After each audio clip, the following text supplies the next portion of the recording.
लंबी-लंबी लाइनें लगा रहे थे, लंबे-लंबे 10-10 दिन तक कैंप करते थे पार्टी कार्यालय में, तो ये किसान आंदोलन की ही वजह से हुआ।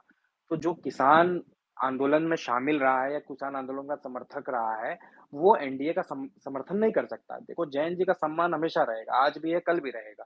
लेकिन जहाँ वोट देने की बारी आई, वहाँ मुझे लगता है किसान अब समझ गया और वो टाइम गया। मतलब एक तरीके से एक समय होता था ना, भेड़-चाल का समय होता था। आप बहुत दिन तक नहीं चला सकते। यहाँ में जितने लोग बैठे हैं, मुझे लगता है अमूमन जाट कम्युनिटी से हैं। वो वही खुद बता देंगे कि क्या स्थिति है, क्या वो वोट देंगे क्या? भाई दलित कम्युनिटी तो वोट नहीं दे रही है, मुस्लिम कम्युनिटी तो वोट नहीं दे रही है। बहुत सारे पढ़े-लिखे लोग हैं, किसान आंदोलन के समर्थक रहे हैं। क्या वो वोट दे रहे हैं क्या? और मेरी तो भारतीय जनता पार्टी के एक बड़े नेता से बात हुई। उन्होंने तो मुझे ये भी बताया कि 2024 का एक बार चुनाव हो जाए, तो जो दुष्यंत चौटाला की पार्टी के साथ किया, वो भी आपकी पार्टी के साथ हो जाएगा। मान लीजिए हमारे पास 9 विधायक हैं, हमारे 6 विधायकों को अगर बीजेपी खरीद ली और विधायक दल का नेता तय कर व्हिप जारी करके 3 विधायक को भी अपने तरफ कर ले और नया पार्टी का अध्यक्ष घोषित कर दे, तो पार्टी भी हाथ से निकल जाएगी। तो जिन लोगों ने भाजपा के साथ काम किया है, वो जानते हैं कि भाजपा का मोडस ऑफ ऑपरेंडी क्या रहा है। वो सब गठबंधन करती है, लाभ लेती है, लेकिन जब उसको लगता है कि अब ज़रूरत नहीं है, भाई दुष्यंत चौटाला से गठबंधन किया क्योंकि मुख्यमंत्री बनाना था और जब लगा कि अब अकेले लड़ सकते हैं, तो अकेले लड़ रहे हैं, दुष्यंत चौटाला को पैदल कर दिया और दुष्यंत चौटाला के 10 में से 5 विधायक वहाँ चल दिए। जो हाल उद्धव ठाकरे और नीतीश कुमार का हुआ है, हाँ, जो हाल हुआ था। हुआ था, लेकिन भाई उद्धव ठाकरे ने तो चुना कि भाई हम संघर्ष करेंगे।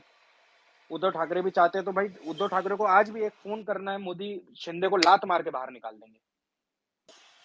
शरद पवार को एक फोन करना है, अजीत पवार अगले दिन में कैबिनेट से बाहर हो जाएंगे, अगर इन्होंने तय कर लिया।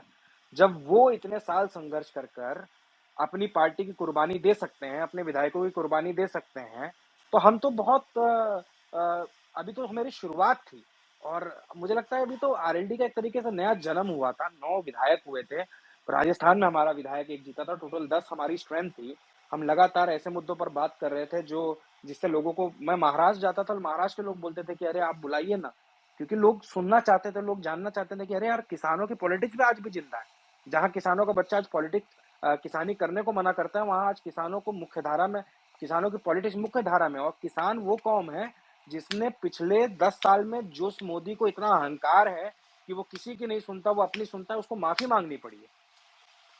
तो भाई जिस किसान ने माफी मंगवा दी एक क्रूर तानाशाह से, वो कैसे एनडीए को वोट दे देगा? वो कैसे वोट दे देगा जिसने उनके बच्चों पर गाड़ियां चढ़ा दी, उनके बच्चों पर पैलेट जी। गन चलवा दिए, उनके बच्चों को, जो सुबह 4 बजे आप जाइए पश्चिम उत्तर प्रदेश, मेरे यहाँ जितने भाई बैठे हैं, वो बेचारे नंगे पैर लड़के भागते थे रोड के ऊपर 4 बजे से लेकर सुबह 7 बजे तक कि आर्मी में जाना है, आर्मी में जाना है। आप उनको वॉचमैन बनाना चाहते हो? जी जी, ये अनुज मैं बीच में भाई। इंटरप्ट कर दूं अभी हाँ आर्यमान अनुज भाई भाई, को। आप ही क्वेश्चन पूछ लो, उनका हाँ हो गया। हाँ जी, हाँ जी, प्रशांत भाई नमस्कार। मैं आपसे शायद एक नमस्कार। बार सामने हमने कभी बात नहीं करी। मैं तो आपसे कुछ चीजें पूछना चाह रहा कि मतलब ये आरएलडी का जब ये विरोध वाला झंडा तो हमने उठाया था कि ये किसान से कैसे अलग हो गए, जी हर एक मांग से कैसे जी अलग हुई, वो मांग लेके हम चले। आप बहुत ही लेट आए इसमें। एक तो आप इस चीज पे मुझे जवाब दियो। मैं कई सारे पैरेलल चीजें पूछूंगा, आप एक एक करके जवाब दे दियो प्लीज, जी ठीक जी है? कि जी आप जी इतने लेट, जी आपको कैसे समझ आया कि ये संविधान की लड़ाई या किसान की लड़ाई, आप इतने दिन बाद में कैसे समझे? दूसरी, जब मैं बैठा था आपके साथ में एक बात हो रही थी कि संविधान बचाओ रैली करेंगे, संविधान जागरूकता अभियान चलाएंगे। वो मुझे 3 साल होगी उस पे, कोई मुझे नहीं लगता किसी गांव में भी, एक गली में भी गए क्या आप लोग? और तीसरा सवाल ये रहेगा कि मतलब आप आरएलडी में रहे, आपने क्या पार्टी के लिए किया है और किस तरह से आपने एक कोई भी वर्ग जोड़ा है पार्टी के साथ में? आप मुझे ये बता दो बस जी। प्लीज। देखिए, सबसे पहले तो जहाँ तक है कि मेरी देरी हुई है, उसके पीछे का मैंने कारण एक्सप्लेन कर दिया, लेकिन मैं फिर भी एक बार एक्सप्लेन कर देता हूँ कि जब से ये फैसला हुआ है, तब से मेरा ऐसा कोई भी बयान नहीं आया होगा जिससे ये लगे कि मैं एनडीए के साथ हूँ। मैंने उसके बाद कम से कम 20-25 ऐसी चीज़ें लिखी हैं, जो साबित करती हैं कि मेरा कमिटमेंट किस तरफ था।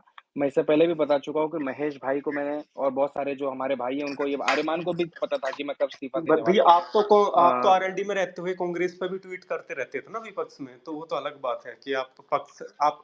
हाँ जी। देखिए, मैं तो आज भी, मैंने भारत समाचार को इंटरव्यू दिया है, उसके अंदर भी मैंने कहा है कि समाजवादी पार्टी ने जिस प्रकार चंद्रशेखर आजाद के साथ किया है, वो बताता है कि वो नहीं चाहते कि इस देश के अंदर एक नया दलित नेतृत्व पैदा भी हो। तो मैं तो जी ऐसा व्यक्ति हूँ कि जो गलत करेगा उसके खिलाफ बोलूंगा। शुभदीप के साथ जो किसान को गोली मार के हत्या हुई। मुझे याद है कि सबसे पहला ट्वीट आरएलडी की तरफ से किसी ने किया होगा तो मैंने किया था।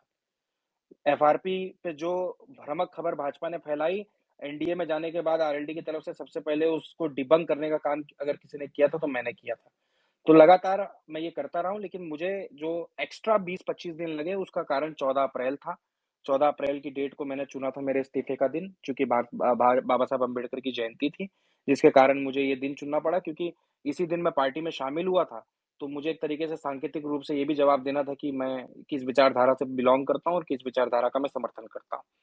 रहा मैं सवाल देर आपसे से आया, एक मुझे थोड़ा भी सा लगता है। डिसएग्री होगी, एक चीज कहूंगा अपना, ये जी, पहला जी। पहला मत जी। ना चुनाओ, क्योंकि हाँ, एफआरपी पे तो मैं सच कहूँ, मैं ये स्टैंड आने से पहले मैं चौधरी अजीत सिंह का वीडियो डाल दिया था जब एफआरपी का ना विरोध कर रहा था उम, और उनके लिए आंदोलन कर रहा था जब कांग्रेस आई। उसके बाद भी हमने कहा था कि एफआरपी मिलने से से प्राइस पे क्या रेट पड़ेगा। आपका ट्वीट आता था, सच में बहुत अच्छी बात है। पर फिर मेरा वही एक चीज है कि एक और दूसरा क्वेश्चन कि मुझे 3-4 साल आप साथ में रहे। एक तो आप